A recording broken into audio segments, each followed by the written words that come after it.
Enfile, souvent le regard crispé. Pour ces élèves, l'enjeu est de taille.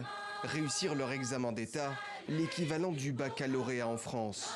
Un Graal qui permet d'accéder aux études supérieures.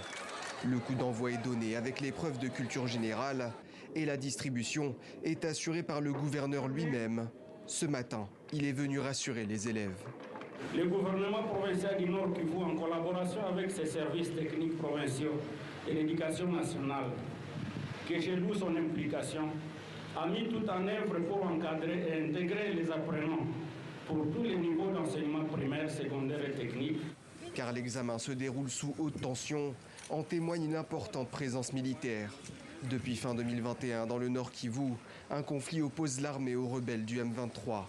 Alors certains centres d'examen ont été délocalisés vers des lieux plus sûrs comme ici à Goma. Mais pour ces élèves, si les examens représentent une parenthèse dans leur vie, ils n'oublient pas le contexte qui les entoure. J'ai de mauvais souvenirs de la guerre.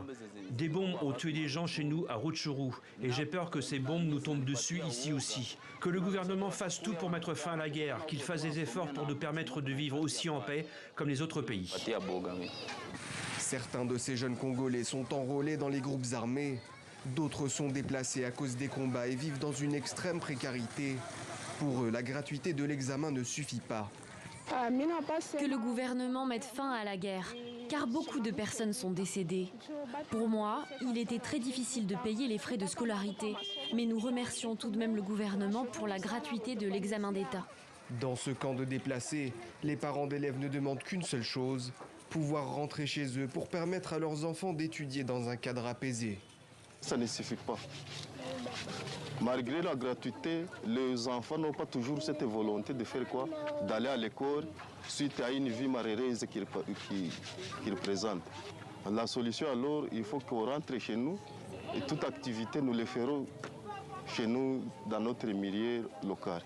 Cette année, ils sont un peu plus de 62 500 candidats à passer leur examen d'État dans le Nord Kivu. Les épreuves dureront jusqu'à jeudi et l'ultime examen de la pratique professionnelle.